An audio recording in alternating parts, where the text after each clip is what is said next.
안녕하십니까. 이번 시간에는 조사 방법에 대해서 함께 공부해 보겠습니다. 자, 먼저 데이터 사이언스적 접근과 통계적 접근에 대해서 함께 논의해 보겠습니다. 이 논의가 필요한 이유는 일반적으로 조사라고 하면 통계적 접근에 기반을 두고 있기 때문에 데이터 사이언스를 다루는 본 수업에서 이렇게 통계적 접근을 하는 이유에 대해서 먼저 논의할 필요가 있기 때문입니다. 첫 번째로 데이터 사이언스적 접근이라고 한다면 주로 빅데이터와 관련된 논의를 하고요. 그리고 이러한 빅데이터를 처리하기 위해서 컴퓨터 프로그래밍에 의존하는 경우가 많습니다. 그리고 일반적인 통계적 접근과 달리 해당 산업에 대한 지식, 즉 도메인 지식을 필요로 하는 경우가 많습니다. 따라서 데이터 사이언스적 접근은 통계적 접근을 포함해서 좀 더 포괄적으로 데이터를 다루는 분야라고 생각하고 본 수업도 그러한 관점에서 접근하고 있다라고 말씀드리고 싶습니다. 그렇지만 여기서 보다시피 데이터가 있을 경우에 이 데이터를 분석하기 위해서는 통계적인 접근은 필수 불가결한 그러한 요소입니다. 따라서 데이터 사이언스적인 접근의 한 부분으로서 통계적 접근도 필요하고요. 또한 여기서 보다시피 빅데이터와 달리 스몰 데이터에 초점을 맞춘다는 점에서 통계적 접근은 또 다른 특성도 있습니다. 즉 데이터 사이언스적 접근이라고 한다면 여기서 말하는 빅데이터는 일반적인 데이터뿐만 아니라 빅데이터도 포함한다는 의미이고요. 통계적 접근의 경우에는 주로 스몰 데이터에 초점을 맞추고 있습니다. 따라서 작은 데이터만 가지고도 분석을 해내는데 초점을 맞췄다는 점에서 통계적 접근은 장점이 있고요. 그러나 이러한 장점이 빅데이터 시대가 되면서 많이 훼손되고 많이 약화되고 있는 것은 사실입니다. 자, 통계적 접근은 스몰 데이터에 초점을 맞추기 때문에 스몰 데이터를 구하는 방식인 샘플링에 대한 관심을 크게 가지고 있습니다. 그리고 이러한 샘플을 통해서 전체 모집단의 특성을 유추해야 되기 때문에 유의도 테스트, 즉 시그니피컨스 테스트에 대한 논의가 활발하게 진행되어 왔습니다. 따라서 이 두 개가 좀 다르다. 데이터 사이언스적인 접근은 빅데이터를 기반으로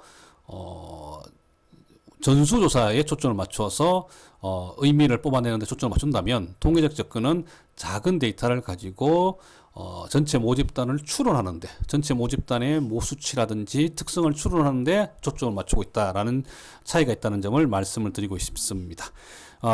말씀드린 것처럼 데이터 사이언스 분석 알고리즘의 상당수는 통계에 기반을 하고 있습니다. 따라서 데이터 사이언스에서 데이터를 분석하는 과정에서 알고리즘이 사실상 통계적인 알고리즘이 상당수 많기 때문에 통계적 접근에 대한 지식은 꼭 필요하고요. 이러한 통계적 지식 또는 접근과 관련해서 조사의 중요성은 말씀드릴 필요가 없을 정도로 중요하다라고 정리하겠습니다.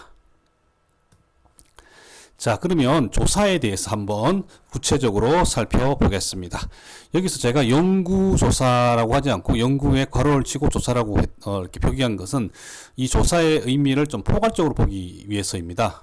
학술적인 목적으로만 한다면 연구조사가 맞지만 우리들은 여기서 학술적인 목적의 조사뿐만 아니라 일반적인 조사 혹은 업계에서의 조사 혹은 협회 조사, 일상에서의 조사도 모두 포함하는 그러한 측면에서의 조사로 광의적 의미로 사용한다는 점을 먼저 말씀을 드리겠습니다. 그렇지만 광의적인 측면에서의 조사라고 하더라도 기본적인 조사의 정신은 학술적인 연구조사와 큰 차이가 없고 밀접하게 연결되어 있다라고 말씀을 드립니다. 따라서 조사 혹은 연구조사의 목적은 크게 세 가지로 구분할 수 있습니다. 하나는 새로운 과학적 지식의 발견입니다. 기존에 알려지지 않았던 지식을 새롭게 발견하는 것이 연구조사의 목적이라고 할 수 있습니다. 그 다음으로 중요한 목적으로는 기존 과학적 지식을 반박하기 위한 것입니다. 상식적으로 받아들여지고 있는 혹은 패러다임이라고 할 수 있는 기존의 지식을 반박해서 새로운 지식의 필요성을 제기하는 것도 중요한 연구조사의 목적입니다.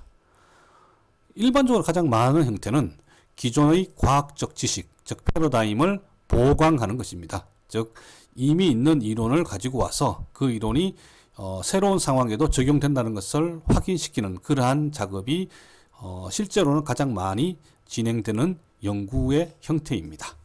자, 그럼 여기서 과학적 지식이란 무엇인가에 대해서 함께 논의해 보겠습니다. 과학적 지식이라고 할 때는 여기서는 물론 이제 질적 방법론도 포함될 수 있지만 데이터를 다루는 본수업의 특성상 양적 방법론의 입장에서 과학적 지식을 설명하겠습니다. 과학적 지식이란 현상을 구성하는 변인들 간의 검증된 관계다라고 말씀을 드리고 싶습니다. 우리가 현상, 피나무나라고 할 경우에는 우리가 눈에 보이는 관찰된 관계입니다. 관찰된 관계라는데 이 관계는 변수와 변수 간의 관계입니다.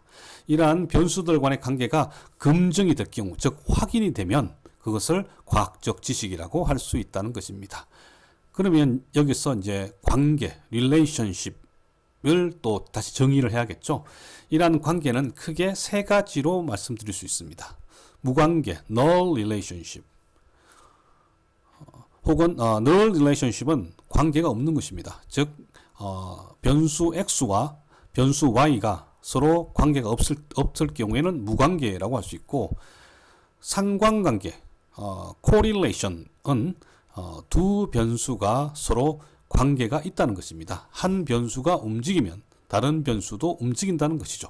다만 여기서는 어떤 변수가 영향을 주고 어떤 변수가 영향을 받는지는 관심을 두지 않습니다. 이것이 상관관계이고요. 여기서 더 고차원적인 관계는 인과관계입니다. causal relationship 혹은 causality라고 하는데요. 독립변수와 종속변수로 변수를 구분하고 독립변수가 종속변수에 영향을 미친다는 것을 보여주면 인과관계가 성립이 됩니다. 통계적 접근에서는 주로 인과관계 발견에 초점을 맞춥니다. 즉 독립변수가 종속변수에 영향을 미친다는 것을 확인함으로써 이러한 인과관계를 발견해서 이론을 정립하는 데 초점을 맞춥니다. 좀 학술적인 측면이라는 점을 말씀을 드릴 수 있습니다. 하지만 데이터 사이언스적 접근에서는 상관관계의 발견도 굉장히 중요하게 생각합니다. 즉 두 변수 간의 관계가 있다는 것은 실무적으로 혹은 경영적으로 혹은 정책적으로 관여해서 통제할 수 있는 가능성이 있다는 것이죠. 즉 A 변수와 B 변수가 서로 상관관계가 있다는 것은 A 변수를 예컨대 높여주면 B 변수도 높아질 가능성이 있다는 것을 의미하기 때문에 인과관계에 대한 지식까지 없어도 이러한 상관관계의 지식만 가지고도 경영적인 측면 혹은 정책적인 측면에서 통제를 할 수 있다는 장점이 있습니다. 따라서 경영이나 혹은 정책 등과 같은 실무적 성격이 강한 데이터 사이언스적 접근에서는 상관관계의 발견도 중시한다라고 말씀을 드리고 싶습니다. 자, 여기서 말씀드린 것처럼 상관관계보다 더 고차원의 관계가 인과관계인데 인과관계를 좀 더 구체적으로 정의해 보겠습니다. 인과관계는 세 가지의 조건이 성립될 경우에 인과관계가 있다고 말을 합니다. 첫 번째는 공변, 코베리에이션 혹은 상관관계, 코릴레이션입니다. 즉 인과관계의 한 구성 요소로서 상관관계를 말씀드릴 수 있습니다. A 변수가 독립 변수가 종속 변수에 영향을 준다는 것 이전에 더욱더 기초적인 것은 어쨌든 두 변수가 관련이 있다는 것이죠. 한 변수가 움직이면 다른 변수도 움직인다는 것이죠. 따라서 이러한 공변은 인과관계의 하나의 필요 조건이라고 말씀드릴 수 있습니다. 그렇지만 이것으로 충분하지 않습니다. 또 다른 필요 조건이 필요합니다. 즉 시간적 선호입니다. 독립 변수와 종속 변수는 시간적인 측면에서 차이가 있어야 됩니다. 즉 독립 변수는 시간적인 시점 면에서 종속 변수보다 먼저 있어야 된다는 것이죠. 먼저 존재해야지 독립 변수가 종속 변수에 영향을 미쳤다고 이야기할 수 있습니다. 하지만 이러한 관계만 가지고도 인과관계라고 말하기에는 어렵습니다. 여기에 함수적 관계, functional relationship이 추가적으로 필요합니다. 함수에서 우리가 주로 배웠던 기억을 더듬어 보면 변수들 간의 관계가 1대1 대응이라는 것이죠. 즉 다른 변수가 개입하지 않고 있다는 것입니다. 즉 독립 변수와 종속 변수 간의 관계에 있어서 또 다른 변수가 이들의 관계에 영향을 미치지 않는다라는 것이 바로 인과관계, 함수적 관계라고 할 수 있습니다. 즉 독립 변수가 허위로 혹은 가짜로 종속 변수에 영향을 미치는 것이 아니라 다른 변수에 영향 없이 실질적으로 영향을 미친다. 이것이 바로 함수적 관계라고 할 수 있습니다. 인과관계는 이처럼 공변, 시간적 선후, 함수적 관계를 모두 포함하는 관계입니다.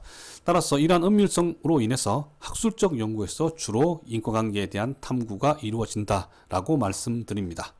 반면 실무적 성격이 강한 데이터 과학적 접근에서는 상관관계의 발견만으로도 충분히 활용할 수 있는 여지가 많기 때문에 인과관계뿐만 아니라 상관관계에도 상당한 관심을 가지고 있다라고 말씀드릴 수 있습니다.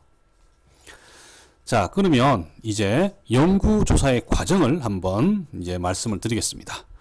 연구조사는 단계별로 표준화되어서 진행되는 것이 일반적입니다.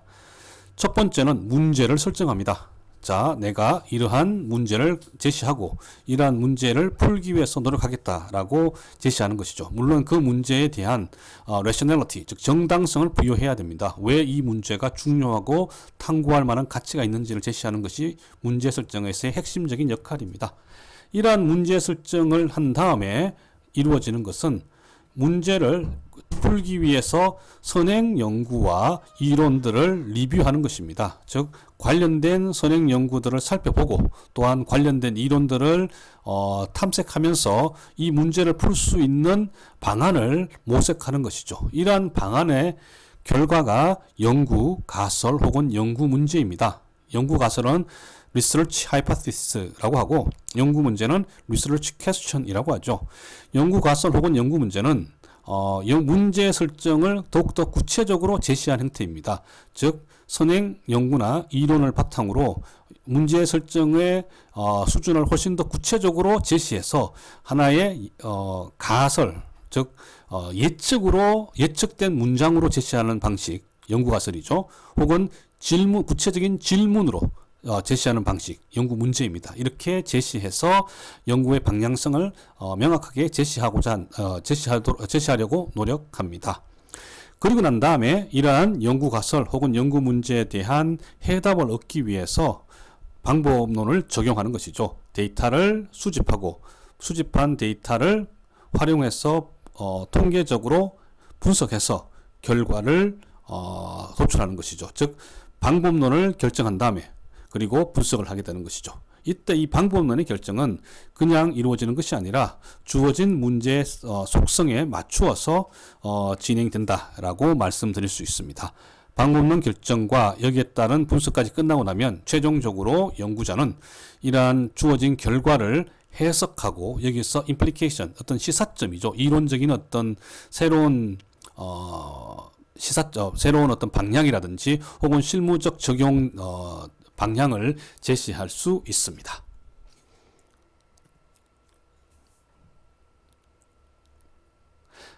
자, 그럼 여기서 이제 구체적인 형태로서 가설이 등장했죠. 한번 가설에 대해서 한번 우리가 살펴보도록 하겠습니다. hypothesis 혹은 research hypothesis의 정의를 말씀을 드리면 방금 말씀드린 것처럼 변수 간 혹은 변인 간 관계에 대한 합리적인 예측을 의미합니다. 그러니까 잠정적인 결론이죠. 이러한 가설이 되기 위해서는 방금 말씀드린 것처럼 합리적으로 예측해야 된다라고 했는데, 그러면 합리성의 근거는 무엇일까요? 바로 선행 연구 혹은 기존 이론 혹은 논리적 추론입니다. 즉 A와 A는 B에 영향을 미칠 것이다 라고 변인 간의 관계에 대해서 합리적으로 예측한다면, 즉 연구 가설을 제시한다면 왜 그런지를 설명을 해야 됩니다. 앞서서 우리가 이론적 논의를 통해 가지고 관련된 선행 연구나 이론들을 소개한다 했죠. 그 이유는 바로 그 이론이나 선행 연구를 바탕으로 연구 가설을 도출해내기 위해서입니다. 즉 선행 연구에 따라서 이렇게 우리가 두 변수 간의 관계를 설정할 수 있다. 혹은 선행 이론에 따라서 이 두 변수 간의 관계를 이렇게 설정할 수 있다라고 얘기하는 거죠.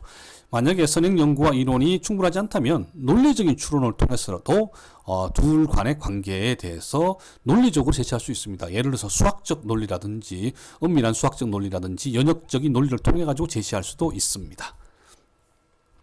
자, 그러면 이제 이러한 가설의 제시 형태를 한번 살펴보겠습니다. 가설은 방금 말씀드린 것처럼 변수 간 관계에 대해서 잠정적으로 결론을 내리는 것이죠. 이때 첫 번째 방식이 관계형입니다. 예를 들어서 연령은 게임 이용 시간에 영향을 미칠 것이다. 자, 여기서 영향을 주는 변수가 뭐죠? 연령입니다. 영향을 받는 변수가 뭐죠? 반응 변수라고 하는데요. 반응 변수가 종속 변수가 게임 이용 시간이 됩니다. 자, 이렇게 X가 Y에 영향을 미칠 것이다 라는 식으로 잠정적 결론 형태로 제시할 수도 있고요. 관계적인 측면에서 또는 비교형으로 제시할 수도 있습니다. 즉 연령을 구성하는 연령을 구분해서 20대와 40대 간의 게임 이용 시간의 차이가 있을 것이다. 이렇게 예측할 수도 있다는 것이죠. 이렇게 제시할 수도 있다는 것입니다. 즉 관계형, 비교형 모두 가능한데 사실 이게 표현만 다르지 실제 내용은 동일합니다. 연령이 독립변수이고 게임 이용 시간이 종속 변수라는 점에서는 동일하다는 것이죠. 즉 연령이 관계형에서 연령이 게임 이용 시간에 영향을 미친다 해서 직접적으로 표현했지만 비교형에서는 연령 간의 차이가 게임 이용 시간의 차이로 연결된다고 설명하고 있기 때문에 사실상 동일한 인과관계를 예측하고 있습니다. 이러한 가설 제시 방식은 연구자가 혹은 조사자가 필요에 따라서 본인의 필요에 따라서 제시하는 방식을 선택할 수 있습니다. 자, 여기서 우리가 변수, variable에 대해서 우리가 다시 얘기를 해야겠죠. 왜냐하면 가설은 변수와 변수 간의 관계에 대한 진술인데 그렇다면 변수가 무엇일까요? variable은 개념을 수치화한 것입니다. 여기서 개념은 컨셉이겠죠. 개념이라고 한다면 예를 들어서 게임 이용 정도라고 하는 것이죠. 게임 이용 정도는 추상적인 것입니다. 실질적으로 손에 잡히지는 않습니다. 이런 것을 실제로 데이터 분석에 투입할 수는 없습니다. 따라서 이것을 수치를 부여할 수 있는 형태로 바꾸어야 됩니다. 개념을 수치를 부여할 수 있는 변수로 바꾸는 과정을 조작적 정의, operational definition이라고 합니다. 따라서 게임 이용 정도를 조작적 정의를 통해서 변수로 만들어서 예를 들어서 1일 게임 이용 시간, 하루에 24시간 중 몇 시간을 게임을 하는지, 혹은 1일 게임 이용 정도라고 해서 5점 리커트 촉도, 전혀 이용하지 않는다 1점, 혹은 5점 매우 많이 이용한다, 이렇게 물어볼 수도 있는 것입니다. 자, 그러면 어떻게 돼요? 게임 이용 정도라고 처음에 나온 개념은 측정할 수 없었지만 뒤에 있는 것들은 수치를 부여해서 즉 측정을 할 수 있죠. 측정을 할 수 있으면 변수가 됩니다. 자, 그럼 이러한 변수가 중요한 이유는 관계에 있어서 한 부분을 차지하기 때문입니다. 따라서 변수 간 관계를 기준으로 변수를 구분할 수 있는데요. 영향을 주는 변인, 독립 변수라고 합니다. independent variable이라고 합니다. 다른 말로는 이것을 이제 설명을 하는 변인이라는 측면에서 설명 변인이라고도 합니다. 자, 그러면 독립 변수에 영향을 받는 변수, 보통 수학적으로 y라고 표시되죠. 독립 변수는 x로 표시하고요. 종속 변수 y는 종속 변수입니다. 영어로 dependent variable이라고 합니다. 혹은 반응 변수라고도 합니다. 자, 독립 변수와 종속 변수를 가지고 우리가 인과관계를 추론할 수 있다, 설명할 수 있다고 말씀을 드렸는데, 그런데 이렇게만 되면 되게 쉬울 것 같은데 조금 더 복잡해집니다. 예를 들어서 중개 변수라는 게 있습니다. mediating variable이고요. 말 그대로 독립 변수와 독립 변수가 종속 변수에 미치는 영향력을 중간에서 중개하는 것이죠. 즉 독립 변수가 중개 변수에 영향을 미치고 중개 변수가 종속 변수에 영향을 미치게 되는 것이죠. 이렇게 되면 훨씬 더 구체적으로 영향력의 과정을 알 수 있게 돼서 이론도 정교해지고, 또 여러분이 실제로 실제로 비즈니스나 정책을 결정할 때도 정교한 설계를 할 수 있게 됩니다. 또 다른 변수로 조절 변수라는 것도 있습니다. moderating variable로요. 이것은 독립 변수와 종속 변수 간의 관계에 기입해서 이들 간의 관계를 변화시킬 수 있는 변수를 조절 변수라고 합니다. 독립 변수가 종속 변수에 영향을 미친다고 했는데 어떤 경우에는 미칠 수 있고 어떤 경우에는 미치지 않는다라고 한다면 그 어떤 경우에 해당되는 변수가 조절 변수입니다. 자, 그리고 또 마지막으로 설명드리고 싶은 것이 통제 변수입니다. 컨트롤 베리어블이라고 하는데요. 통제 변수는 내가 연구 설계 혹은 조사 설계에서 관심을 두지 않고 있는 변수입니다. 이 연구나 조사에서 관심을 두고 있지는 않지만 문제는 이러한 변수들을 제외할 경우에는, 제거할 경우에는 전체적인 설명력이 많이 왜곡될 수 있고 또 약화될 수 있다고 한다면 이 변수들은 집어넣고 일종의 상수화시켜서 상수로 만들어 놓고, 즉 움직이지 않는다고 가정을 놓고 내가 관심이 있는 독립 변수에 초점을 맞춰야겠죠. 즉 독립 변수의 영향력을 조사하기 위해서 다른 현실적인 상황들을 고려하기 위해서 투입하는 변수를 통제 변수라고 합니다. 자, 이렇게 해서 변수의 종류들은 관계적인 측면에서 독립 변수, 종속 변수, 중개 변수, 조절 변수, 통제 변수 등으로 구분할 수 있다라고 말씀을 드립니다. 자, 그러면 이제 통계적인 측면과 관련해서 연구가설과 연가설을 구분할 필요가 있습니다. 자, 우리가 보통 관심을 가지고 있는 것은 연구가설입니다. 즉 연구에서 제시하는 가설이 연구가설이고요. 통계적인 측면에서는 대립가설이라고도 합니다.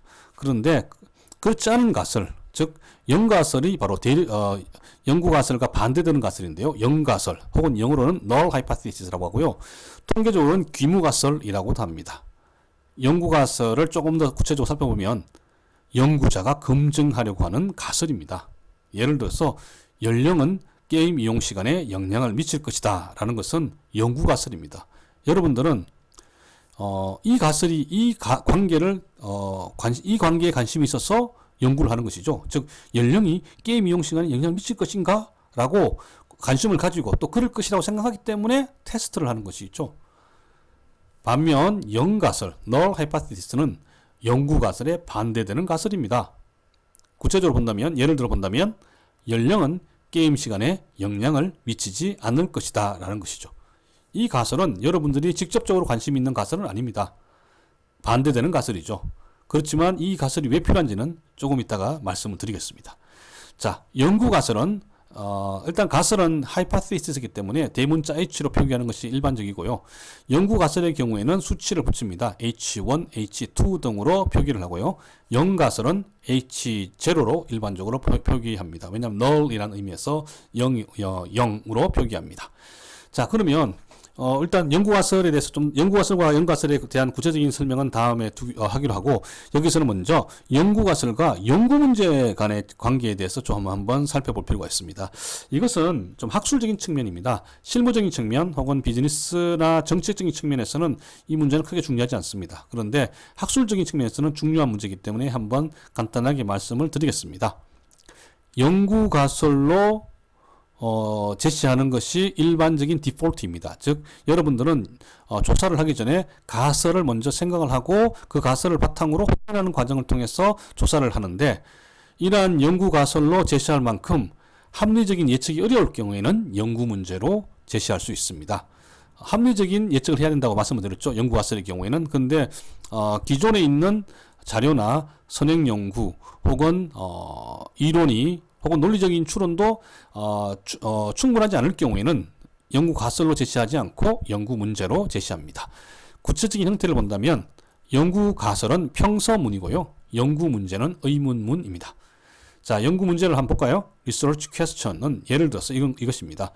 연령은 게임 이용 시간에 영향을 미칠 것인가? 라고 의문형으로 제시하는 것이죠. 이것이 연구 문제의 형태입니다.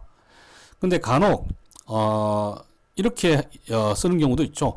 게임 이용 시간에 영향을 미치는 요인은 무엇인가? 이것도 의문문이니까 이것도 리서치 퀘스천, 즉 연구 문제가 아닐까요? 라고 얘기하시는 분들이 있는데요. 이것은 연구 문제라기보다는 이때는 같은 연구 문제지만 조금 의미가 다릅니다. 리서치 퀘스천이라기보다는 또 다른 의미에서의 연구 문제. 연구 문제라기보다는 연구 문제라 하니까 제가 좀 적절하게 표현을 못한 것 같습니다. 죄송합니다. 근데 이때는 리서치 퀘스천이라기보다는 리서치 프로블럼이라는 것이겠죠. 즉 뭐냐면 우리가 연구를 통해서 풀고자 하는 큰 질문이 연구 문제이고 리서치 프로블럼이고요. 이러한 연구 문제 리서치 프로블럼을 구체화시킨 것이 리서치 퀘스천이라고 말씀을 드릴 수 있습니다. 사실은 굳이 한국어로 번역한다면 리서치 퀘스천은 연구 문제라기보다는 연구 질문이라고 하는 것이 더 맞다고 저는 생각하는데 이미 연구계에서는 리서치 퀘스천을 연구 문제로 번역하는 것이 일반적이기 때문에 제가 별도로 말씀을 드리지는 않겠습니다. 자, 그러면 이제 통계적 검증에 대해서 말씀을 드리겠습니다. 자, 이 문제 여기서부터는 조금 더 이제 복잡해지는 부분도 있는데요. 그렇게까지 어렵지는 않습니다. 자, 첫 번째 통계적 검증. 영어로는 statistical test가 되겠죠. 여기서 검정이라고도 하고 검증이라고도 합니다. 테스트를 번역하는 과정에서 이렇게 되는데요. 이러한 통계적 검증은 연구자가 제시한 가설을 통계적 분석을 통해서 확인하는 과정입니다. 우리가 말씀을 드린 것처럼 우리가 연구 가설을 제시하죠. 그 연구 가설이 실제로 맞는지 안 맞는지를 확인을 해야겠죠. 데이터를 가지고 분석을 해서 바로 그 과정이 통계적 검증입니다. 그런데 이 과정에서 굉장히 중요한 하나의 반전이 있는데요. 무엇이냐면 연구 가설이 아니라 연가설을 대상으로 유의성을 분석한다는 것이죠. 즉 직접적으로 연구 가설을 테스트하는 것이 아니라 연가설을 테스트해서 연구 가설을 자연스럽게 테스트하는 즉 간접적 방식을 사용한다는 것이죠. Null Hypothesis Significance Test를 한다는 것이죠. 즉 연가설의 유의성을 테스트한다는 것이겠죠. 그러면 통계적 검증의 단계를 한번 정리해 보겠습니다. 첫 번째는 1단계로 귀무가설과 대립가설을 설정합니다. 일반적으로는 이제 연구자 입장에서는 대립가설을 먼저 설정하는 것이죠. 왜냐하면 대립가설이 연구가설이니까. 그리고 그 연구가설에 반대되는 가설로 귀무가설을 제시할 수 있다는 것이겠죠. 근데 이제 통계적으로는 그 거꾸로 되어 있습니다. 귀무가설이 귀무가설이 있고, 그리고 거기에 맞춰서 거기에 대립되는 가설로 대립가설이라고 하는데 조금 혼란이 있을 수 있으니까 여러분들이 유의하시기 바라겠습니다. 자, 이렇게 연구가설과 연가설을 설정했으면 2단계에서는 제1종 오류와 제2종 오류를 기반으로 유의 수준 significance 레벨을 제시합니다. 아직은 이제 설명을 하지 않겠습니다. 조금 이따가 하도록 하겠습니다. 그리고 3단계에서는 이제 통계기법을 선택해서 이러한 통계기법을 가지고 데이터를 분석해서 검정 통계량, 즉 해당 통계기법의 값이 검정 통계량입니다. 나중에 배우게 되는 T값, F값 이런 것들입니다. 이러한 값을 얻고 이 값이 분포상에서 어느 정도 위치에 있는지를 알려주는 값이 P값입니다. 즉 유의 확률이라고 하는 P값을 도출하게 되고요. 이러한 P값, 즉 유의 확률을 4단계입니다. 유의 수준, 앞에 유의 수준이라고 썼죠. 이 유의 수준은 알파 값이라고 하는데요. 유의 확률값 P값을 유의 수준 값 알파 값과 비교해서 P값이, 즉 유의 확률값이 지정된 유의 수준보다 작을 경우, 즉 낮을 경우에는, 즉 확률적으로 더 낮을 경우에는 귀무가설을 기각한다. 다른 말로는 연가설을 기각한다는 것이죠. 연가설을 기각하게 되면 간접적인 방식으로 따르면 귀무가설을 기각하면 반대의 의미인 대립가설, 즉 연구가설을 채택하게 되는 것입니다. 자, 이러한 방식인데 아직은 좀 어려운 방식이라서 조금 더 우리가 고민을 할 필요가 있습니다. 자, 한번 살펴보겠습니다. 여기서 우리가 생각할 것이 잡종검정법이라는 것이죠. 우리가 방금 P값과 알파값이 제시했는데 이 P값과 알파값은 제시된 이론적인 배경이 다릅니다. 다름에도 불구하고 이것을 이제 합쳐서 하나의 통계적 검증 방식으로 종합했다는 측면에서 일종의 잡종 검정법이라고 할 수 있습니다. 섞었다는 거죠. 자, 예를 들어서 유의성 검정 (significance test)라고 할 때는 이 검정 개념, 이 유의성 검정 이론은 피셔라는 학자가 제시했습니다. 굉장히 유명한 통계학자죠. 대표적인 통계학자 중 한 명인 피셔가 제시했고요. 이때 이 유의성 검정을 통해서 P값 혹은 유의 확률값이라는 개념을 제시합니다.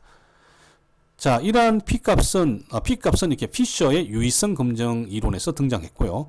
그러면 알파 값이라는 게 있었죠. 유의 수준 값이죠. 이러한 유의 수준 값은 네이만과 에곤 피어슨이라고 하는, 여기서 에곤 피어슨이라고 하는, 굳이 앞에 first name인 에곤을 붙인 이유는 학계 통계학에서 가장 유명한 사람 중에 한 명인 피셔와 함께 가장 유명한 통계학자 중 한 명인 다른 피어슨이 있습니다. 다른 칼 피어슨입니다. 칼 피어슨과 구분하기 위해서 이렇게 에곤 피어슨이라고 따로 구분을 하였습니다. 그래서 네이만과 에곤 피어슨이 제시한 가설 검정, 우리가 많이 들은 개념이죠. 가설 검정, 즉 hypothesis test라는 이론이 있고, 여기서 등장하는 것이 알파 값의 개념이 등장합니다. 그리고 이들의 네이만의 중요한 기여 중에 하나가 우리가 이 알파 값을 얼마로 제시해야 될 것인가, 즉 유의 수준을 얼마로 삼아야 되는가에 대한 논쟁이 지금도 있는데요. 이때 초기에 이 0.05라는 기준을 제시했는 것이 바로 네이만의 기여입니다. 따라서 현재 우리가 고민하는, 즉 P값을 구한 다음에 이 P값을 미리 지정된 알파값 0.05하고 비교해서 P값이 알파값보다 큰지 작은지를 통해서 가설을 검증하는 방식은 이렇게 피셔와 네이먼 앤 에곤 피어슨의 연구가 혼합된 그러한 결과다라고 설명드리고 싶습니다. 자, 그럼 여기서 이제 새로운 개념들이 또 등장했죠. 하나씩 설명을 드리겠습니다. P값이라고 하는 것들, 즉 significance test에서 나온 개념이죠. P값의 P는 probability의 P입니다. 즉 확률인데, 여기서의 확률은 다른 확률이 아니라 유의 확률이라고 하는 겁니다. 유의 확률. 유의 확률은 어떤 것이냐? 영가설을, 즉 귀무가설이 영가설이죠. 영가설이 참이라고 가정할 때 관찰된 데이터를 실제로 관찰할 확률입니다. 다른 말로는 영가설을 우연히 추정할 가능성이라고 하는 것이죠. 즉 유의 확률, P값은 바로 이 테스트를 했을 때 이러한 이 영가설이 참일 확률인 것이죠. 이 영가설이 참일 확률이 참이라고 가정할 때 실제로 이것을 영가설이 참일 확률이 얼마인가? 당연히 값은 확률 값이니까 0에서 1의 값을 가집니다. 즉 0은 0%이고 1은 100%입니다. 만약에 우리가 여기서 나오는 위에 알파 값이 나오는데 알파 값의 0.05는 바로 5%라는 것이겠죠. 기준이. 자, 그러면 이 P 값은 어쨌든 영가설이 참이라고 가정할 때 실제로 관찰된 실제로 해당이란 참인 것을 관찰할 확률이라고 말씀을 드렸고요. 그러면 이런 것이 바로 뭐냐? 제1종 오류입니다. 이제 네이먼과 에곤 피어슨의 가설 검증으로 들어가는데요. 여기서 알파 값이 등장하기 위해서는 바로 1종 오류와 2종 오류라는 개념이 등장합니다. 제1종 오류 혹은 타입 1 에러라고 하는 것은 다른 말로는 위양성이라는 겁니다. 즉 가짜로 양성이라는 것이죠. 가짜로 양성.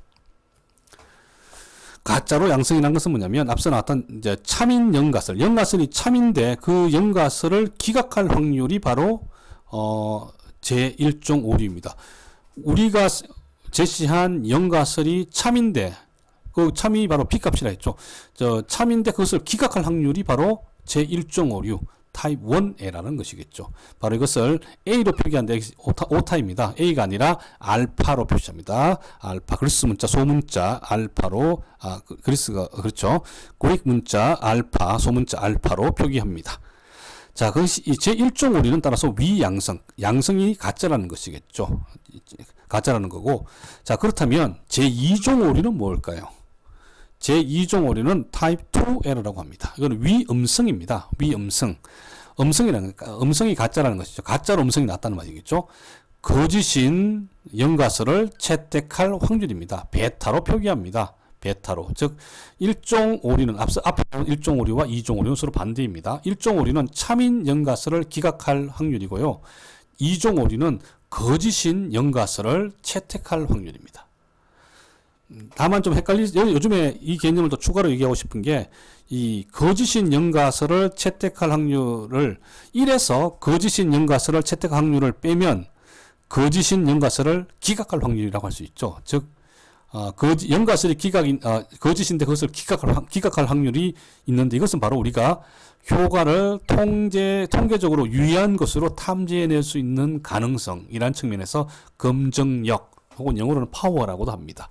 자, 조금 어려운 개념들이 등장하지만, 앞으로 향후에도 이런 개념들은 등장합니다. 우리가 이번 학기에,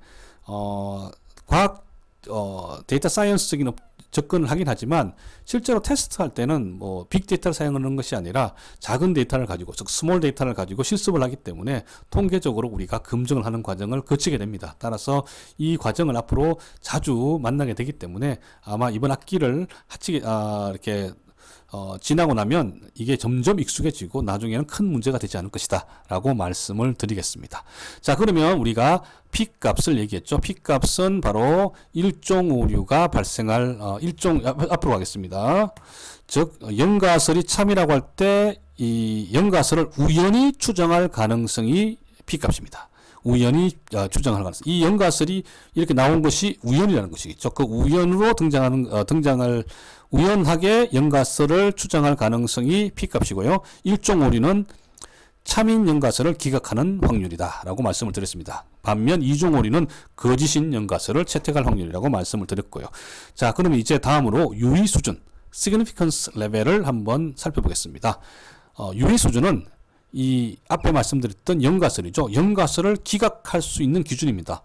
사실 연구자는 바로 이 영가설을 기각하는 데 초점을 맞춥니다. 우리가 연구가설을 직접적으로 검증하는 것이 아니라 영가설을 검증하는 간접적인 방식을 사용한다 했죠. 그렇다면 연구자가 연구가설을 채택하기 원한다면 반대로 영가설은 기각하기를 원하겠죠. 따라서 어떻게 하면 영가설을 기각할 수 있을까라는 게 연구자의 주요 관심일 수밖에 없습니다. 그렇다면 이렇게 이 수준을 기준으로 영가설을 기각하자라고 하는 그 기준을 제시할 필요가 있는데, 그 기준이 유의 수준이라고 할 수 있습니다. 이 유의 수준, 영가설을 기각하는 수준을 알파 값이라고 하고요. 그 알파 값은 0.05, 0.01, 0.001 등을 사용합니다. 사회과학에서는 주로 0.05를 사용하고요. 그러나 이제 엄격성이 요구되는 분야에서는, 이제 자연과학 쪽에서는 0.01이나 0.001 혹은 더 이하의 수치들도 요구할 수도 있습니다. 이때 0.05라는 수치 개념을 가장 먼저 제시한 연구자가 네이만이라고 말씀을 드렸습니다. 자, 이렇게 해서 알파 값을 잡았고요. 따라서 이 유의 수준이 알파 값이고, 이 유의 수준과 비교해 보는 것이 앞서 나왔던 P 값 혹은 유의 확률 값입니다. 즉, 유의 확률 값 P 값이 유의 수준 알파 값보다 작으면 영가설을 기각하게 되는 것이죠. 즉, P 값은 아까 말씀드린 것처럼 참인 영가설을 우연히 발견하게 될 확률인 것이죠. 우연입니다. 우연히 당연히 우연이라도 발생할 수 있겠죠. 그러나 그것은 뭐냐면 우리가 고려로 중요하게 고려하지는 않는데, 그러면 이것이 예를 들어서 0.05보다 작다라는 것은 뭐냐면 이 현상, 즉 영가설이 참인 확률이 0.05, 즉 5%보다도 작다는 것이겠죠. 그렇다면 정말로 이것은 우연이고 참이 아니구나 라고 얘기하는 것이겠죠. 즉 영가설이 참일 확률이 즉 우연히 발생할 확률이, 이것은 이제 우연히 발생할 혹은 참일 확률이 5%보다도 작다면 이것은 이제 기각하자, 이렇게 발생할 확률이 적은 것을 우리가 참이라고 받아들이면 곤란하다는 것이겠죠. 그 대신 우리는 95%나 반대죠. 5% 정도 미만이면 기각하지만 나머지 95% 영역에서는 그 영가설을 받아들입니다. 따라서 좀 unfair하죠. 영가설한테 95%를 배정하는 것입니다. 반면 즉 연가설이 100% 중에서 95%의 확률 지점에서는 연가설을 받아들입니다. 따라서 연가설을 받아들이는 것이 디폴트입니다. 그렇지만 굉장히 드문 케이스, 즉 이것이 우연히 발생할 확률이 5%보다 적은 굉장히 낮은 확률이라면, 참일 확률이 5%보다 더 적다면 그때는 연가설을 기각하자라고 하는 것이겠죠. 그러나 말씀드렸다시피 이 네이만이 0.05라는 기준을 세웠지만 사실은 이것은 인위적인 겁니다. 왜 0.05인가에 대해서는 사실 답이 없습니다. 관행적으로 학계에서 이 0.05를 받아들이고 있고 혹은 0.01을 받아들이고 있지 왜 0.05인가에 대해서는 사실 말씀드리기가 어렵다고 말씀을 드립니다. 자, 그렇다면 어쨌든 유의 확률 P값을 가지고 유의 수준과 비교해서 0.05보다 작으면 연가설을 기각한다라고 말씀을 드렸고, 그러면 반대로 연구가설은 채택하게 되는 그러한 방식입니다. 자, 이러한 간접적 방식을 통해서 통계적 검증한다.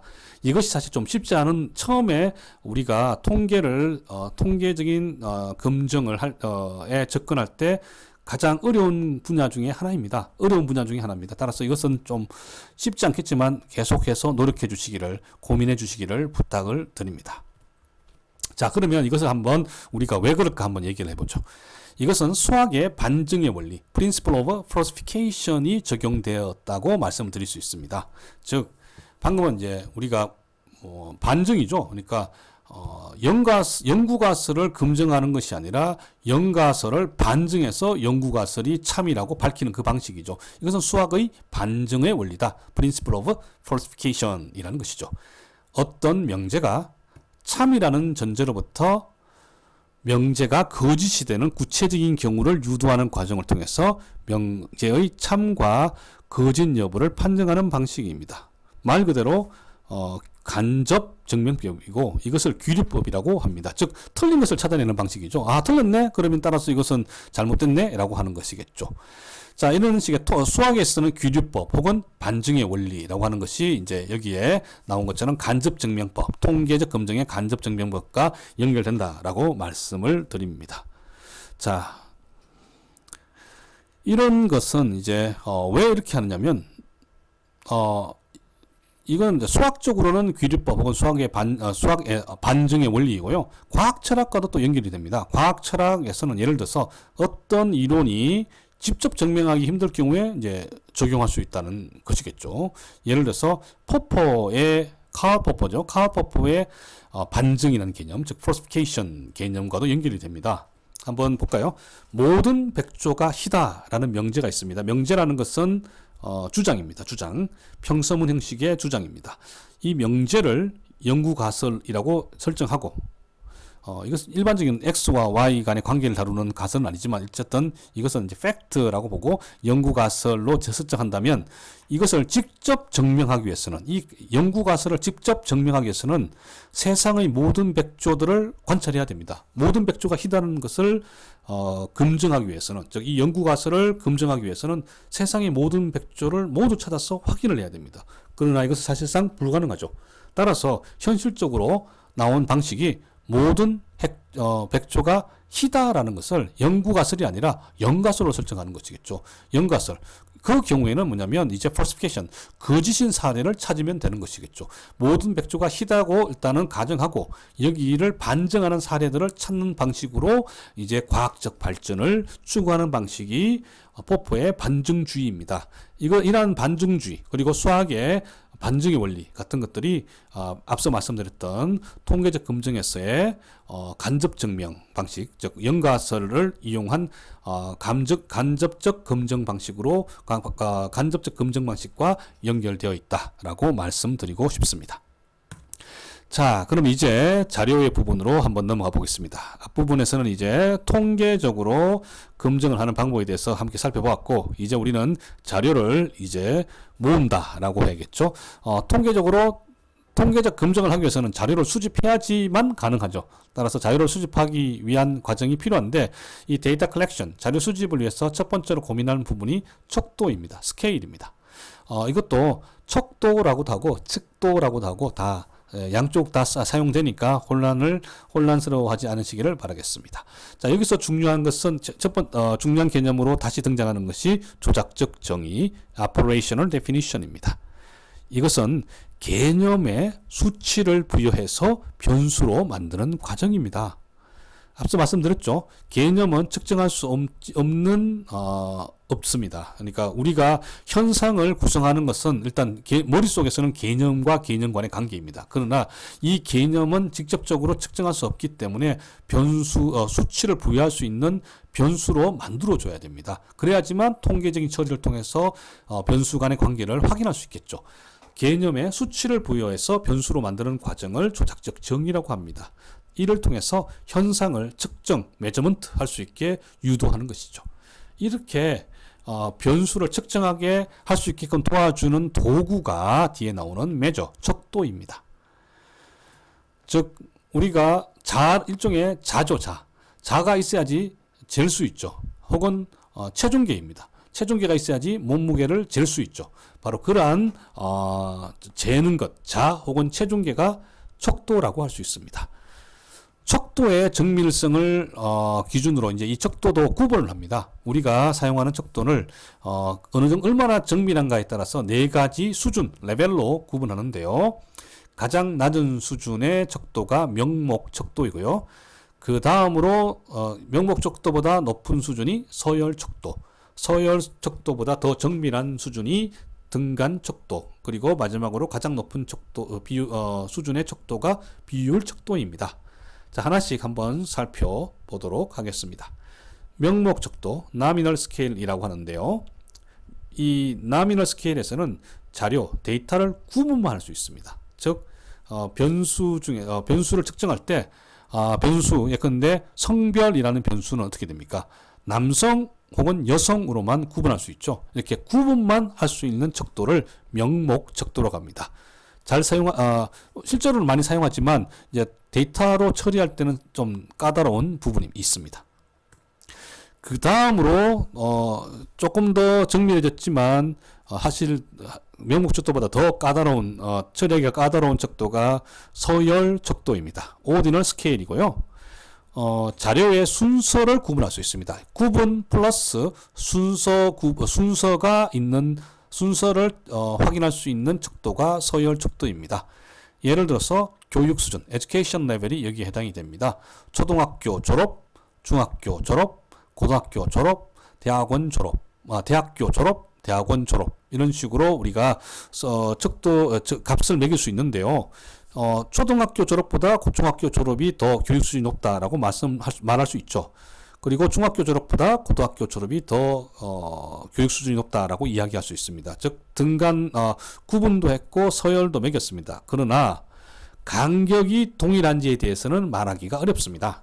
예를 들어서 초등학교 졸업과 중학교 졸업 간의 교육 수준의 차이가 중학교 졸업과 고등학교 졸업 간의 교육 수준의 차이와 동일하냐라는 데 대해서는 이야기하기 어렵겠죠. 사실 같지 않을 가능성이 더 크다고 생각하는데, 따라서 이 경우에는 그 간격을 촘촘하게 측정할 수 없기 때문에 그 한계를 가지고 있습니다. 그렇다면 간격을 촘촘하게 정확하게 측정할 수 있는 척도가 있을까요? 그러한 척도를 등간 척도라고 합니다.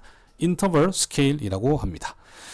서열 척도와 같이 자리의 순서를 구분했죠. 그리고 이러한 순서들 간의 간격도 측정할 수 있다는 것이 등간 척도의 장점입니다.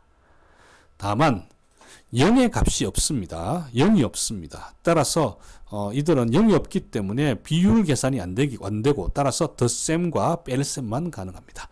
예를 들어서 등간 척도의 대표적인 형태가 기온입니다. 온도죠. 온도는 1도와 2도 간에 1도, 2도, 3도로 구분되어 있고요. 그리고 1도보다 2도가 높고 2도보다 3도가 더 높죠. 즉 서열적으로도 성립이 됩니다. 그리고 1도와 2도 간의 차이인 1도와 2도와 3도 간의 차이인 1도가 동일한 1도이죠. 즉 간격도 동일합니다.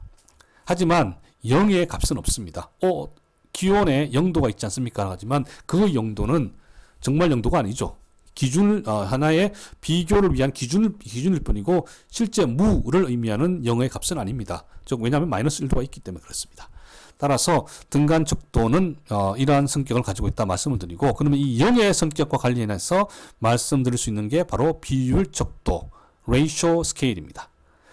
등간 척도이면서 무의 개념인 0의 값도 가진다는 것이겠죠. 따라서 0의 값이 있기 때문에 비율적인 계산, 곱셈과 나눗셈도 가능합니다. 대표적인 것이 길이입니다. 1cm, 2cm, 3cm. 1cm보다 2cm가 크고 2cm보다 3cm가 크니까 명목이면서 등간이 되어 있죠. 그리고 1cm와 2cm 간의 간격과 2cm와 3cm 간의 간격도 동일하기 때문에 등간 척도의 속성도 가지고 있습니다.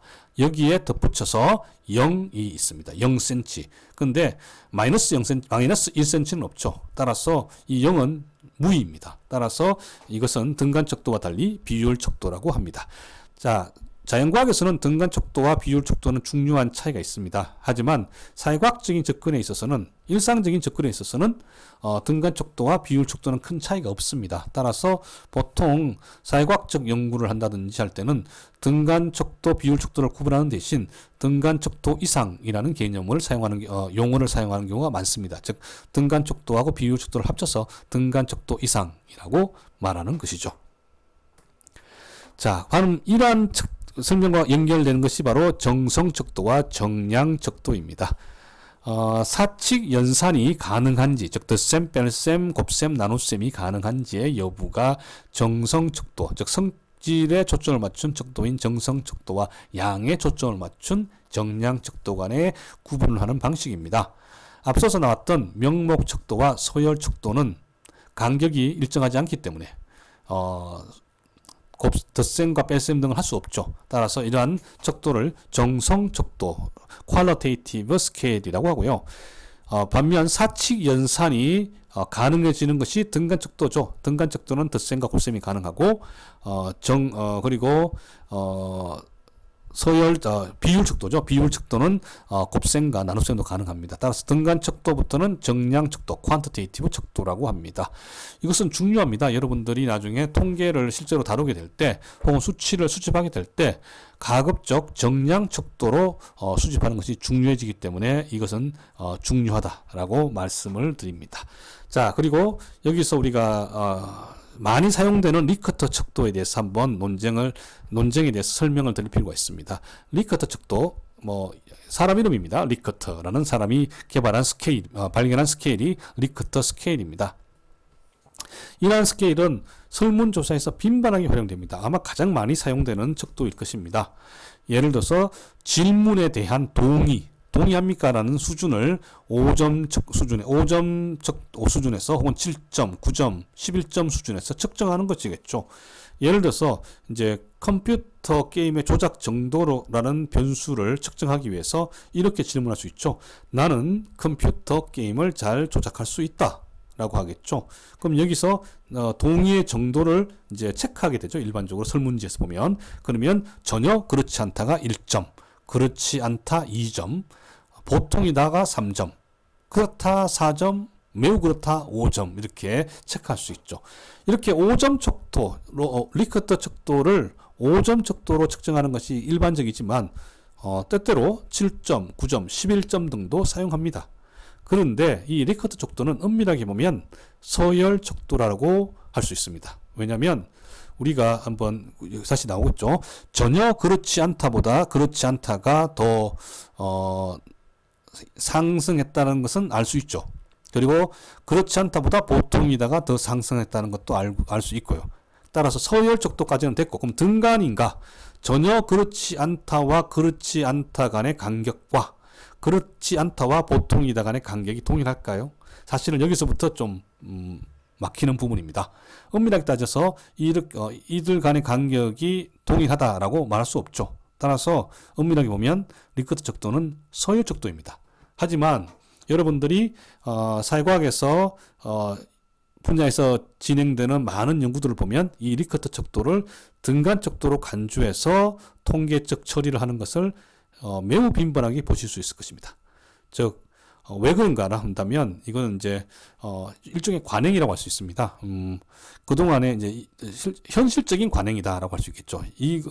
사람한테 질문을 해서 등간을 뽑아내는 것은 굉장히 어렵습니다. 따라서 이 정도면 사람들도 perception, 지각적인 측면에서는 등간이라고 가정하고 대답을 할 것이다라는 가정을 기반으로 엄밀하게는 서열적 도지만 등간으로 대우해서 처리를 하는 경우가 많습니다. 따라서 이제 이것은 이제 일종의 논쟁이 되는 것이죠. 그렇지만 예를 들어서 경제학 쪽 분야에서는 리커트 척도를 서열 척도로 받아들이는 경우가 많습니다. 따라서 바로 처리하지 않고요. 서열 변인으로 서열 척도로 간주해서 통계적 처리를 하는 경우가 종종 있습니다. 즉 리커트 척도에 대해서는 논쟁이 있다는 것이죠. 어쨌든 하나의 변수를 이제 복수의 문항으로 측정해서 합산 혹은 요인화할 경우, 사실 이게 그나마 디펜스 되는 것이 리커트 척도와 관련해서는 하나의 변수를 하나의 문항으로만 측정하는 경우가 많지 않습니다. 복수의 문항으로 측정하거든요. 왜냐하면 측정 오차를 확인하기 위해서. 따라서 이게 복수의 문항으로 측정하는 과정에서 이제 이러한 서열 척도의 문제가 좀 완화될 것이라고 기대하고, 하나의 변수를 복수의 문항으로 측정해서 합산 혹은 요인 분석할 경우에, 요인화할 경우에, 묶을 경우죠. 요인으로 묶을 경우에는 사회학 분야에서 종종 매우 자주 등간 척도로 활용한다 라고 말씀을 드립니다. 자, 이제 6번째는 샘플링입니다. 표집이라고 하죠. 표집의 의미는 무엇일까요? 샘플링입니다. 비용, 시간, 자료의 한계 등으로 소규모 데이터만 이용할 수 있을 경우에 샘플링이 등장합니다. 우리가 처음에 공유했던 것처럼 통계는 기본적으로 스몰 데이터를 기반으로 하고 있습니다. 그 스몰 데이터와 관련해서 핵심적인 개념이 샘플링이고요. 분석의 대상이 되는 모집단에서 이 모집단을 모두 측정할 수 있으면 고민할 필요가 없습니다. 하지만 비용이나 시간의 문제, 그리고 자료의 한계가 있어가지고 모집단 전체를 조사할 수 없을 경우에는 우리가 그 중에 일부만 가지고 조사를 할 수밖에 없는데, 이때 모집단을 대표할 수 있는 표본을 추출하는 것이 중요하죠. 그렇게 대표하는 표본을 추출해서 통계적인 분석을 실시한 다음에 그 분석 결과를 바탕으로 모집단의 수치인 모수치를 추정하는 것이겠죠. 즉 표본의 평균값이 예컨대 90점이다 하면 이것을 바탕으로 모집단도 90점이다 라고 이제 추정하는 것이겠죠. 즉 이때 핵심은 표본이 모집단을 대표할 수 있도록 추출, 즉 샘플링하는 것이 핵심입니다. 그렇다면 이러한 샘플링에 대해서 한번 구체적으로 살펴보도록 하겠습니다. 표집 혹은 표본 추출 방법은 다양하게 있습니다. 확률적인 표집과 먼저 비확률적 표집으로 구분합니다.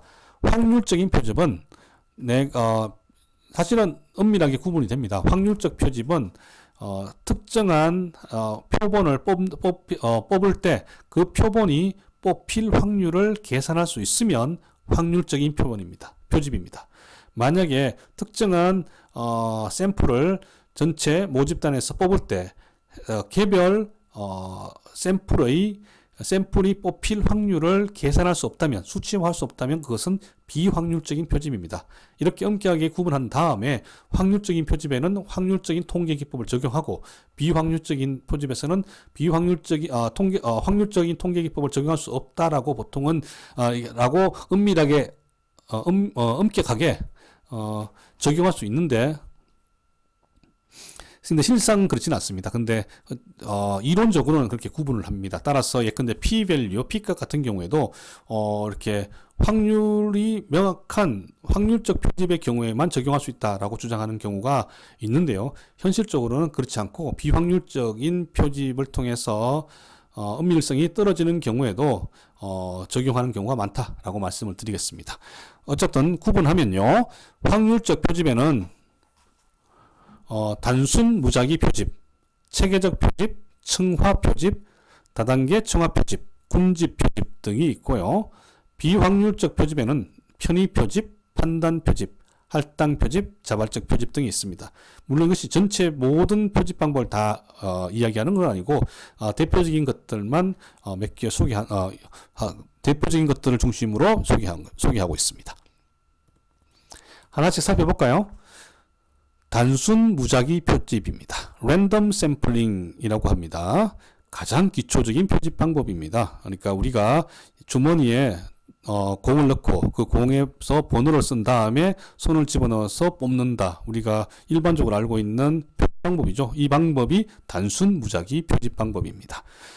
모집단의 각 사례를 일정한 규칙에 따라서 균등하게 기계적으로 추천하는 것이겠죠. 예를 들어서 10개의 공이 있으면 그 중에서 1개의 공이 추출될 확률은 확률적으로 알 수 있죠. 10분의 1, 즉 10%입니다. 바로 그러한 이처럼 이렇게 추출할 확률을 우리가 미리 알 수 있다는 것이겠죠. 실질적으로는 이제 예전에는 난수표를 사용한다. 그러니까 난수표라는 것은 뭐냐면 랜덤하게 수치가 부여되어 있는 표입니다. 여기에 따라서 뽑는 거죠. 이렇게 난수표를 활용하기도 했지만 요즘은 이제 이 난수표 자체가 컴퓨터 프로그래밍화 되어 있어서 컴퓨터 프로그램을 통해서 난수표를 돌리면 수치를 부여할 수 있습니다. 예를 들어서 뭐 100개의 샘플 중에서 100개의 샘플이 있는 100개로 구성된 파퓰레이션이 있다면 그 100개 중에서 10개의 샘플을 알고 싶으면 컴퓨터 프로그래밍으로 난수표를 돌려서 10개 숫자를 무작위로 뽑아내고 거기에 맞춰서 해당 샘플을 뽑으면 된다. 이런 방식입니다. 단순 무작위 표집만큼은 아니지만 가끔씩 사용되는 방식으로 체계적 표집이 있습니다. 시스테믹 샘플링이라고 하는데요. 전체 모집단에다가 번호를 부여해야 됩니다. 그리고 난 다음에 일정한 간격으로 추출하는 방식입니다. 간편하죠. 간격을 일정하게 하니까 고민할 필요가 없는 거죠. 대표적인 방식이 선거 출구조사입니다. 선거 출구조사, 예를 들어서 각 선거구가 있으면 선거구 앞에 측정하는 사람들 있죠. 그래서 모의투표를 시키는 것이죠. 또 모의투표를 이제 요청하죠. 선거를 마치고 나온 사람한테 해당된 투표한 사람 유사한 방식으로 한 번 더 투표를 해달라고 하는 것이 바로 선거 출구조사인데, 이때 모든 사람을 대상으로 하는 것이 아니라 5번째 간격 이런 식으로 한 명 나오고 그 다음에 바로 하는 것이 아니라 5번째의 사람한테 이 선거 출구조사를 부탁하고 또 그 다음에도 다시 5번째에 그 이후에 5번째 사람에게 부탁하고 하는 방식이 체계적 표집입니다. 다음으로 층화 표집, stratified sampling이 있습니다. 모집단이 이질적인 집단들로 구성되어 있을 때 집단의 비율을 감안해서 표본을 추출하는 것이 층화 표집입니다.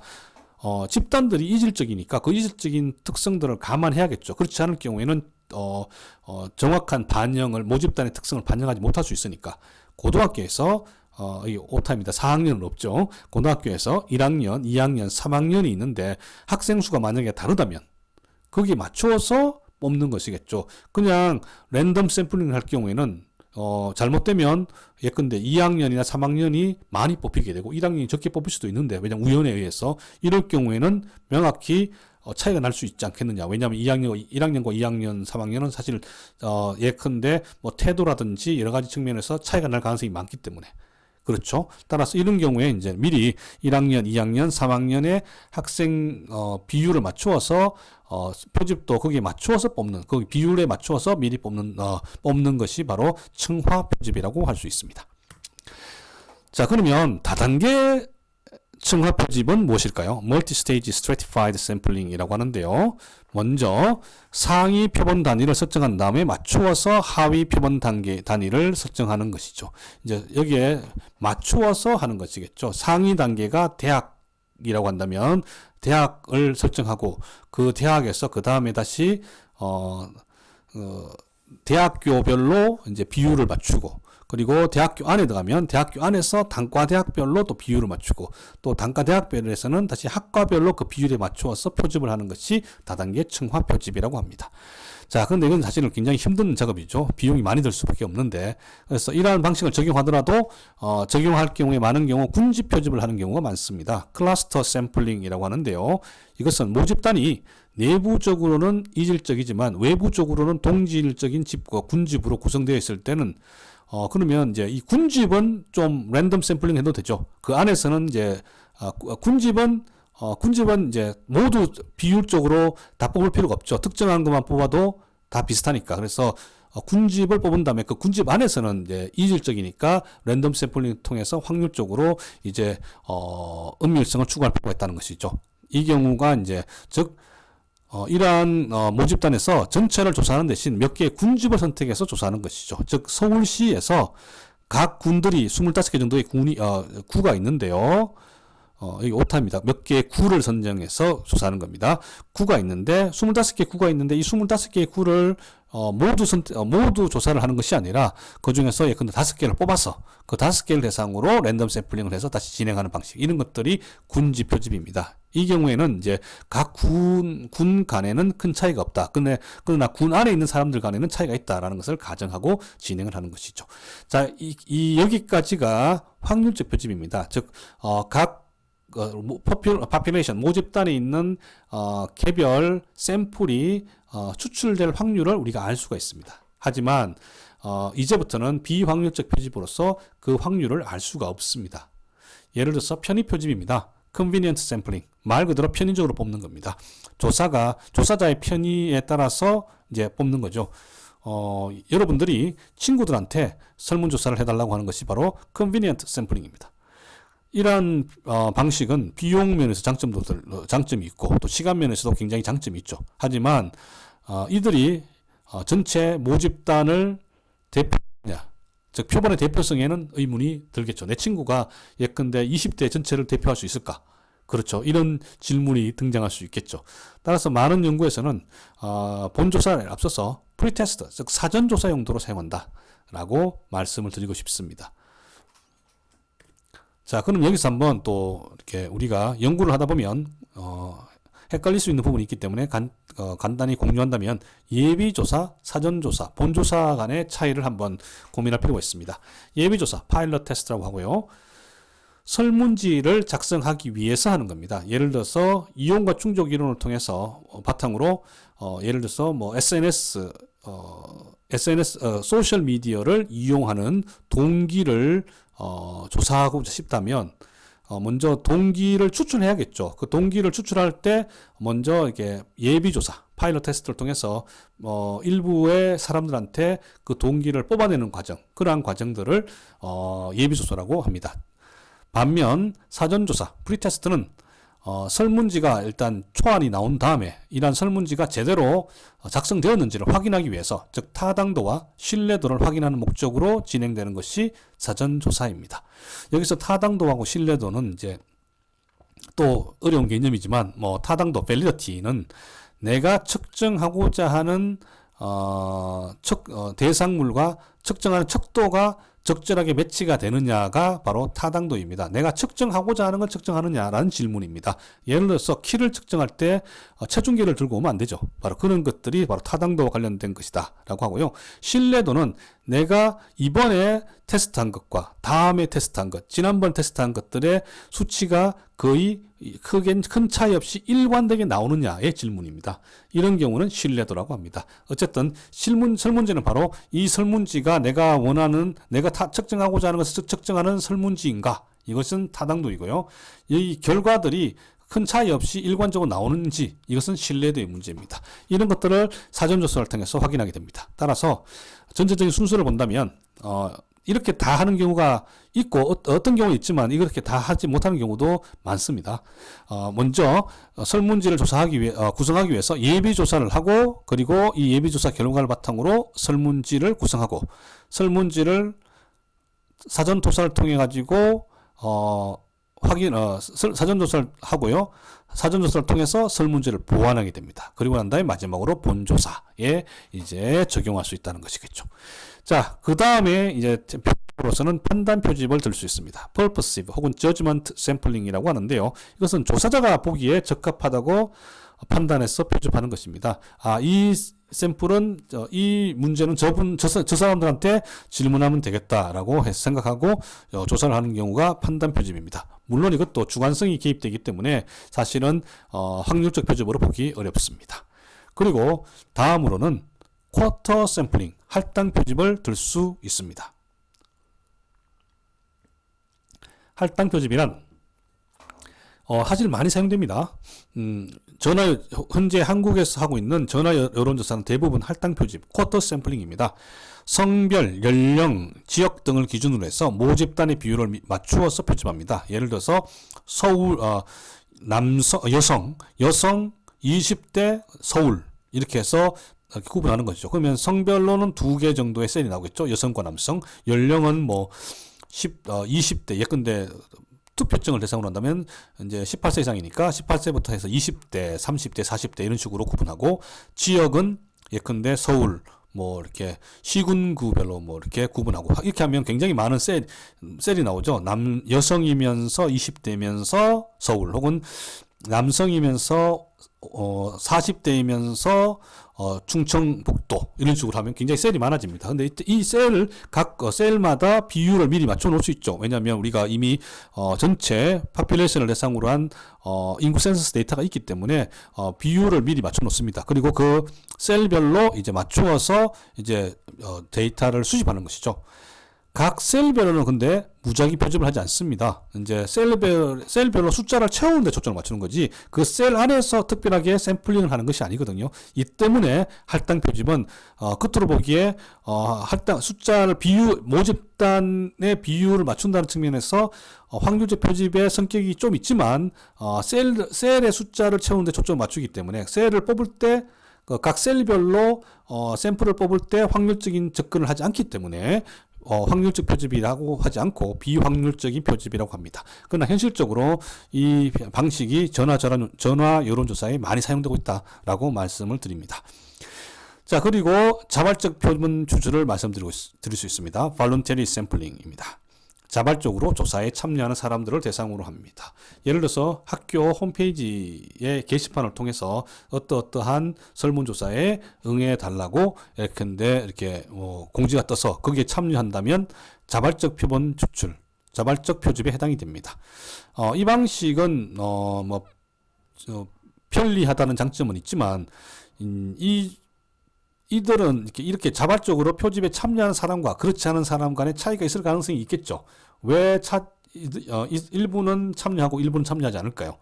관여도의 문제가 될 수 있습니다. 즉, environment, 이것이 이 문제에 대해서 평상시에 관심이 있는 사람은 그 조사에 참여하고, 그렇지 않은 사람은 참여하지 않겠죠. 이 경우에 이 관여도가 하나의 변수로서 연구 설계에 의도치 않게 영향을 미칠 수 있다는 점에서 이러한 표집도 비확률적 표집이라고 할 수 있습니다. 자, 다시 잠깐만요. 앞서서 여기서 한마디만 하고 말씀을 드리겠습니다. 표집 방식은 따라서 확률적 표집과 비확률적 표집으로 구분되고, 당연히 교과서적으로 말씀드린다면 확률 표집을 우리가 추구해야 되는 것은 당연합니다. 실제로 이제 중요한 사회적인 조사 혹은 뭐 설문조사를 하더라도 사회적인 조사 같은 경우에는 확률적인 표집 방식으로 하는 경우가 있습니다. 그러나 현실적으로 많은 조사가 우리 주변에 있는 많은 조사가 비확률적 조사다, 비확률적 표집이다라고 말씀드릴 수밖에 없습니다. 말씀드린 것처럼 전화 여론조사는 엄밀하게 따지면 할당 표집이고, 이것은 비확률적 표집입니다. 따라서 우리가 사용하고 있는 확률적인 통계적 기법들을 그대로 적용할 수 있을까에 대해서 엄격한 기준을 적용할 경우에는 문제가 발생할 수도 있습니다. 하지만 또 이 조사라는 것은 현실을 또 반영하지 않을 수가 없습니다. 모든 조사를 엄격하게 주어진 시간을 가지고, 시간은 예컨대 전화 여론조사는 굉장히 짧은 특정한 휘발성이 있는 이슈에 대해서 조사를 한 경우가 있는데, 이것을 짧은 시간에 해야 되고, 그런데 여기서 긴 시간에 걸쳐서 많은 돈을 들여가지고 엄밀하게 엄격하게 통계적 추출 방식을 적용해서 한다?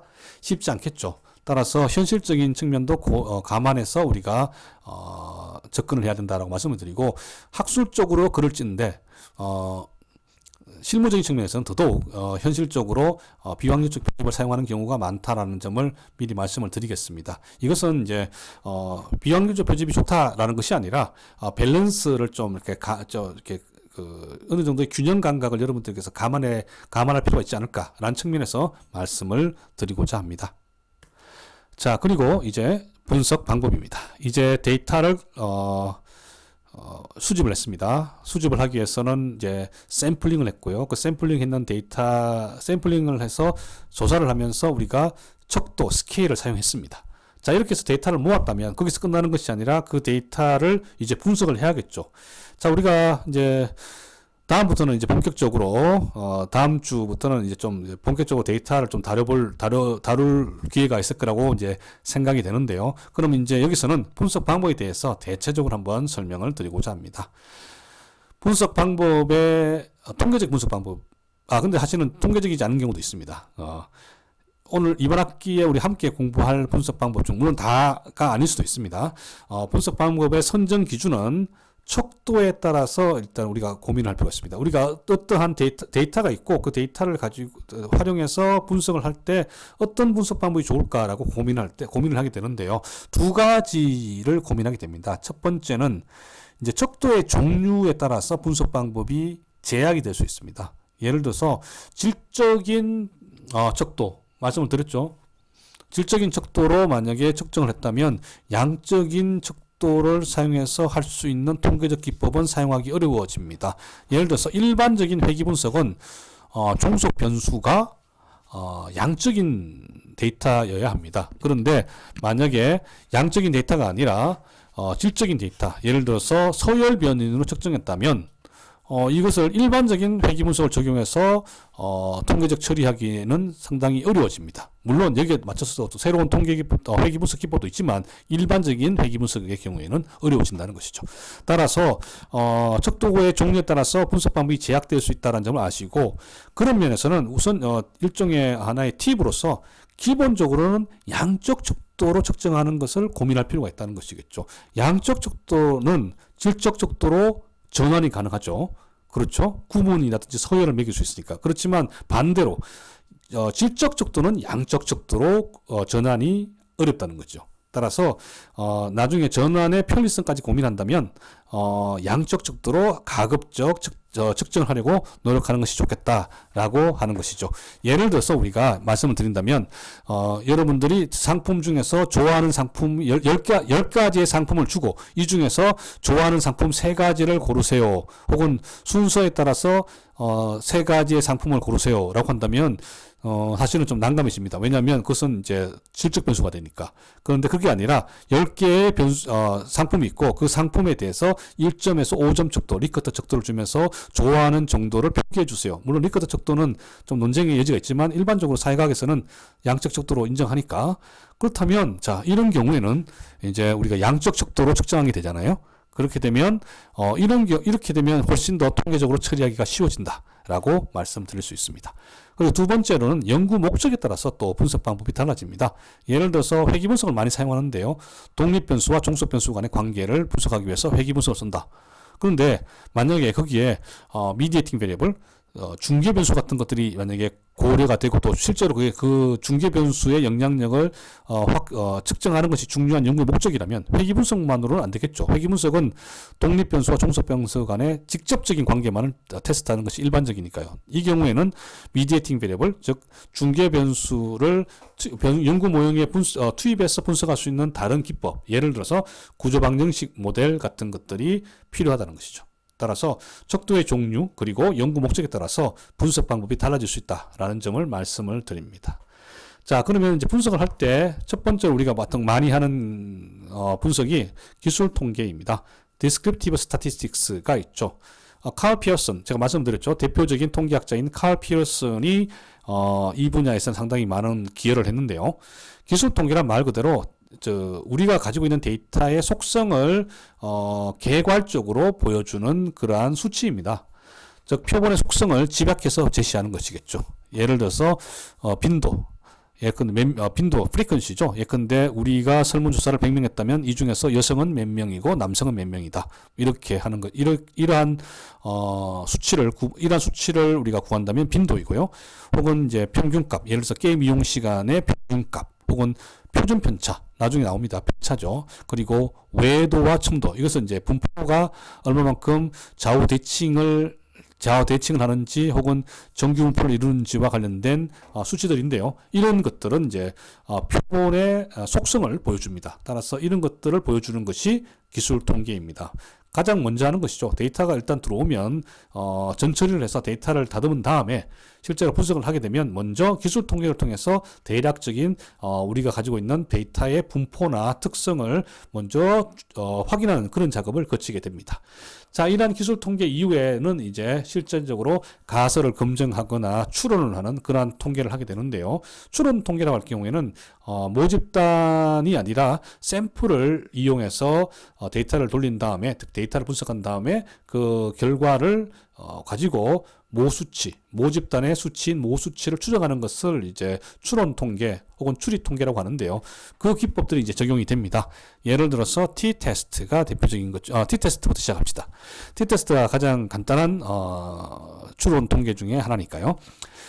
자, t-테스트에서 t는 스튜던트 t의 t입니다. 이제 코세치라는 학자가 학술지에 게재를 할 때 논문을 게재하면서 필명으로 스튜던트 t라는 그러한 필명을 사용했습니다. 따라서 이때에 이제 이 이후에 관행적으로 이제 이 코셋의 통계 기법을 스튜던트 t의 t를 가져와서 t-테스트라고 합니다.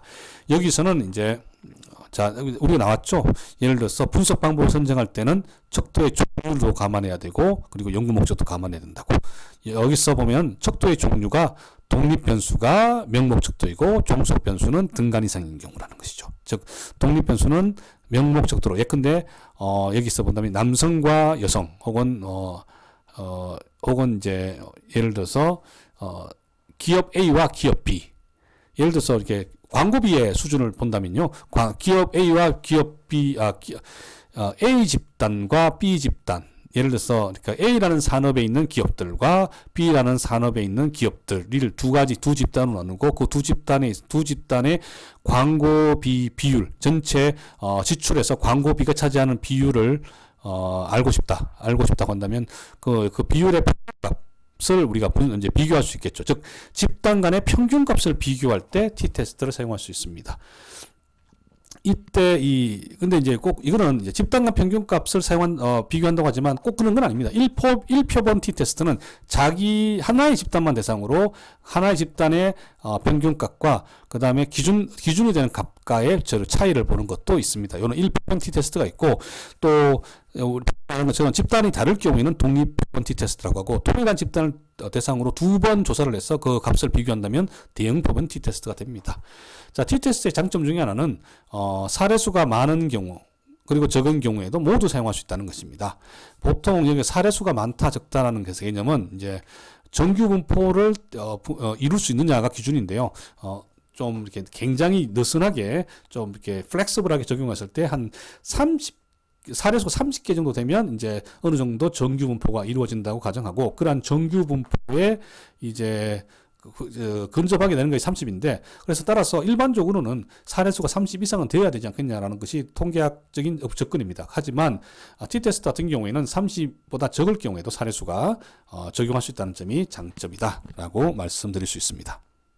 사실 좀 아쉬운 부분이 우리가 이제 이게 이제 확률 부분도 좀 공부를 좀 많이 해야 되고 그리고 통계학 부분에서도 분포에 대해서도 우리가 좀 공부를 해야 되는데 우리가 전체 스케줄 상으로 그렇게 되면 이 수업은 통계학 수업이 될 수가 있고 사회통계적인 수업이 될 수 있기 때문에 그게 아니라 전체적인 어떤 과학적 데이터 사이언스적인 접근을 우리가 이번 학기에 공부하기로 했기 때문에 좀 건너뛰는 부분이 있더라도 양해해 주시길 바라고 관심 있는 친구들은 좀 더 구체적으로 이제 책이나 혹은 인터넷 등을 찾으면서 공부를 좀 더 자기의 생각을 자기가 가지고 있는 호기심을 풀어가고 또 지식을 정교화해 갈 수 있기를 기대하겠습니다. 자, 그리고 t-테스트 이어서 많이 사용되는 집단 간 비교로서 분산 분석을 둘 수 있습니다. 아노바라고 하고요. Analysis of Variance, 즉 분산의 분석이죠. 여기서는 독립 변수는 명목 변수이고 종속 변수는 등간 이상입니다. 집단 간의 평균값을 비교합니다. 근데 여기서 특징은 뭐냐면 2개뿐만 아니라 3개 이상의 집단에도 적용할 수 있다는 장점이 있습니다. t-테스트는 2개의 집단에만 적용 가능하거든요. 이런 것들은 이제 기법들이 가지고 있는 장단점을 여러분들이 어느 정도 숙지하고 있어야 된다는 것을 보여줍니다. 그렇지만 또 단점은 있습니다. 분산 분석은 기본적으로 정규 분포를 가정하기 때문에 사례수가 즉 각 집단의 사례수가 30보다 작을 경우에는 적용하기 어렵다라고 말씀을 드릴 수 있습니다. 자, 그리고 그 다음으로는 요인 분석, 팩터 어널리시스를 우리가 고민할 수 있습니다. 등간 이상으로 측정한 경우에 적용이 되고요. 변수들이 여러 개일 경우에 이 변수들을 유사한 변수들 간으로 이렇게 묶는 거죠. 그러니까 변수가 예컨대 100개가 된다. 그러면 그 100개를 모두 사용할 수는 사용하는, 그러니까 개별적인 변수로 투입하는 것은 너무 힘들겠죠. 복잡하겠죠. 계산도 복잡할 뿐만 아니라 해석도 복잡해질 수 있습니다. 따라서 이 100개의 변수들을 유사한 한 10개로 묶는다든지 이렇게 하는 작업을 할 때 적용할 수 있는 통계적 기법이 요인 분석입니다. 팩터 어널리시스이고요. 이때도 이제 방금 말씀드린 것처럼 이제 변수를 축소하는 경우, 즉 100개의 변수를 10개로 줄인다. 이렇게 할 때 적용하는 것은 R 타입 요인 분석이라고 하고요. 다른 또 기법이 있는데 일반적으로는 이 R 타입 요인 분석이 일반적으로 생각하는 요인 분석이다라고 말씀드릴 수 있습니다. 그리고 신뢰도 분석도 사실 여러분들이 이제 통계 분석을 했을 때 많이 등장하기 때문에 같이 언급을 말씀을 드리고자 합니다. Reliability Test라고 하고요. 등간 이상의 자료에 적용할 수 있고 이제 척도가 신뢰성이 있는지를 확인하기 위해서 이제 적용을 합니다. 즉 동일한 하나의 질문을 하나의 변수를 측정하기 위해서 3개의 문항에 답을 했다고 칩시다. 그러면 그 3개의 문항은 모두 하나의 동일한 변수를 측정하기 위한 것이겠죠. 따라서 만약에 그 변수, 각 문항들을 한 사람이 만약에 답을 했다면 값들이 비슷비슷해야겠죠. 그렇지 않다면 어떻게 돼요? 그 3개의 질문 중에서 2개는 비슷비슷한데 1개는 비슷하지 않고 다른 값을 쓴다면 그 1개는 분석에서 빼는 것이 적절하겠죠. 따라서 이런 식의, 그러니까 문항들이 잘 묶이는지를 확인하기 위해서 하나의 문항, 이렇게 이게 신뢰성이죠. 이 문항의 값과 저 문항, 동일한 변수를 측정하는 각 문항들의 값이 유사해야 된다라는 신뢰성을 확인하는 방식으로 reliability 테스트를 하고요. 보통은 요인 분석을 해서 변수들을 묶은 다음에 그 묶인 변수들이 실제로 신뢰성이 있는지를 확인하는 과정으로 진행을 합니다. 구체적인 기법 중에 하나는 크롬바 알파입니다. 나중에 우리가 한번 보게 될 거다라고 말씀을 드립니다. 자, 그리고 다음으로는 카이 제곱 분석, 카이 스퀘어 테스트라는 것을 들 수 있습니다. 명목 척도 혹은 서열 척도로 측정했을 경우에 적용할 수 있고요. 따라서 이거는 우리가 상당히 정량적이 아닌 정성적인 데이터에도 적용할 수 있다는 장점이 있습니다. 그리고 보통은 이제 빈도를 사용합니다. 왜냐하면 이제 명목 척도나 서열 척도에는 이제 평균과 같은 개념이 등장하지 않기 때문에 빈도를 활용해서 분석을 하고요. 이런 경우에는 일반적으로 교차 분석, 그 셀 간의 교차 분석을 한 다음에 그리고 이러한 셀을 구성하는 집단 간의 차이가 실제로 유의미한지를 검증하는 그러한 방식으로 진행이 됩니다. 나중에 다시 한번 우리가 살펴보게 될 것입니다. 그리고 상관 분석이 있습니다. Correlation Analysis입니다.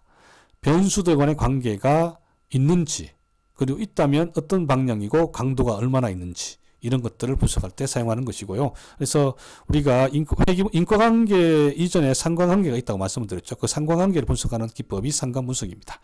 등간 이상의 변수들 간의 관계를 분석할 때는 피어슨 상관 분석을 사용하고요. 서열 척도로 측정했을 경우에는 스피어만의 서열 상관 분석 같은 이러한 기법들을 사용합니다. 사실 상관 분석은 많은 기법들이 있는데 중요한 몇 가지 기법들만 이해하면 크게 문제는 없을 것이다 라고 생각합니다. 자, 그리고 회귀 분석은 상관관계가 아닌 이제 인과관계에 대한 테스트를 합니다. 따라서 독립변수와 종속변수를 구분해서 변수들 간의 인과관계를 분석하게 됩니다. 회귀 분석은 굉장히 중요한 부분 중에 하나입니다. 왜냐하면 이제 최종적인 종속 변수에 어떤 변수들이 영향을 미치는지 발견하는 것은 학문적으로 굉장히 중요한 이론의 기초가 되고요. 또 실무에 있어서도 통제를 하기 위한 중요한 시사점을 얻을 수 있는 방법이기도 하기 때문입니다. 따라서 회귀 분석은 이론적으로 또 실무적으로 굉장히 많이 사용되는 기법이다라고 말씀을 드릴 수 있습니다.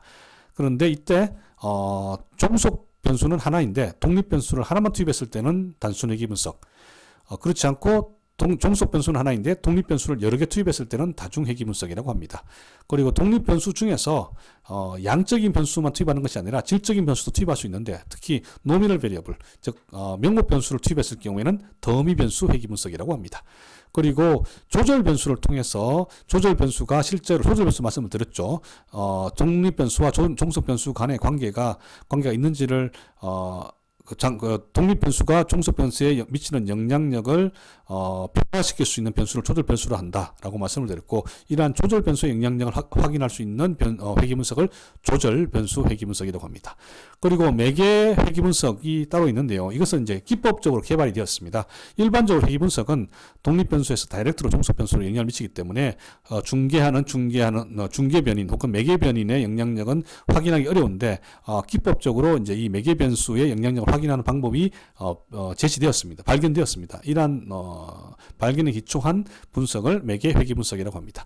그리고 이때까지는 대부분 종속 변수가 등간 이상으로 측정되었는데, 만약에 그것이 등간이 아니라 양적 변수가 아니라 질적 변수라면, 즉 명목 혹은 서열 변수라면 또 달라지겠죠. 이 경우에 적용할 수 있는 적으로 로지스틱 회귀 분석을 들 수 있습니다. 그리고 이제 군집 분석도 중요합니다. 클러스터 어널리시스가 있습니다. 군집 분석은 이제 실무에서 많이 사용됩니다. 이게 소비자를 묶는다든지 이렇게 많이 사용하거든요. 그래서 우리가 요인 분석에서 우리가 R 타입 요인 분석을 말씀을 드렸는데, 그게 아니라 R타입 요인 분석에서는 변수를 묶었죠. 그게 아니라 사례수를 묶는 방식이 Q타입 요인 분석입니다. 즉 참여한 사례들을 샘플들을 유사한 사례들끼리 묶는 방식, 이러한 방식을 군집 분석이죠. 따라서 소비자들을 묶는 방식과 하시는 동일한 개념이죠. 소비자들을 예컨대 기호라든지 프레퍼런스죠. 기호라든지 혹은 이제까지의 이력을 기반으로 이렇게 그룹핑을 한다면, 이러한 그룹핑을 군집 분석이라고 할 수 있습니다. 그런데 이때 이제 분석과 유사한 방식으로 기존에 있는 자료를 바탕으로 이제 관찰 개체들을 묶을 수 있다면, 그러한 것은 이제 판별 분석이라고 할 수 있습니다.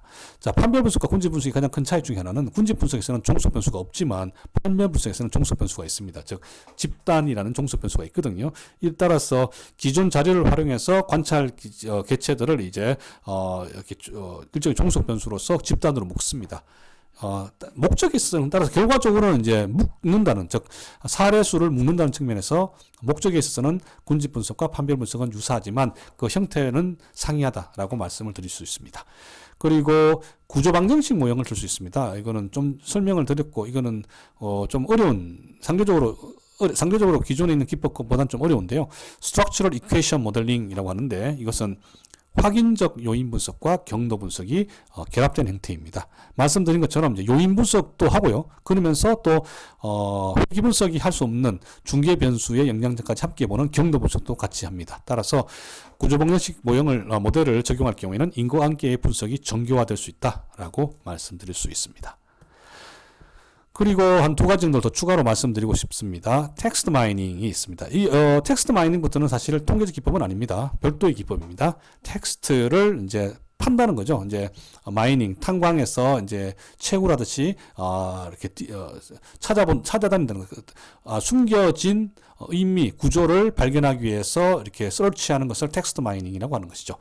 여기서는 이제 데이터는 기존에는 통계에서는 기본적으로 정령 데이터를 사용하지만 텍스트 마이닝에서는 비정령 데이터를 사용합니다. 따라서 이것은 통계 영역이 아니라 데이터 사이언스 영역이라고 보는 것이 더 합당하겠죠. 그래서 비정령 데이터, 예를 들어서 자연어라든지 텍스트 같은 것들을 이제 사용을 하고, 이것을 이제 알고리즘 방식으로 정형화시켜서, 즉 수치화시켜서 거기서 이제 의미를 추론하는 방식을 텍스트 마이닝이라고 합니다. 다양한 세부 기법들이 있습니다. 단어의 빈도를 분석하는 방법이 있고, 혹은 단어 간의 연관 관계를 분석할 수도 있고, 혹은 감성, 센티멘트를 어널리시스하는 수도 있고, 혹은 토픽을, 어떤 주제를 다루고 있는지를 분석한 토픽 모델링 등도 텍스트 마이닝의 한 분야들입니다. 그리고 소셜 네트워크 분석도 우리가 중요하게 생각할 수 있습니다. 소셜 미디어가 사실은 지금 굉장히 중요해졌고, 이러한 사회적 관계를 분석할 수 있는 그러한 툴들도 이제 지속적으로 발전되어 왔는데요. 개인이나 집단 혹은 사회 간의 관계를 네트워크로 분석을 하는 것이 이제 소셜 네트워크 분석의 방법입니다. 각 개인이나 집단, 각 사회를 노드라고 하고요. 이런 노드와 노드 간의 링크가 관계가 되거든요. 이런 관계를 분석하는 것이죠. 이렇게 분석을 하면 각 전체적인 어떤 위상 구조, 즉 어디가 집중되어 있고 어디가 상대적으로 이렇게 단절되어 있는지, 이런 것들을 위상 구조를 확인할 수 있고, 또 하나의 어떤 지식이라든지 하나의 상품이 퍼져나가는 과정들도 확인할 수 있습니다. 자, 이렇게 해서 우리가 복습 방법까지 이제 확인했고요. 전체적으로 좀 내용이 좀 많아서 좀 걱정이지만 여러분들께서 차분히 한번 살피면서 복습을 해 보시기를 기대하겠습니다. 감사합니다.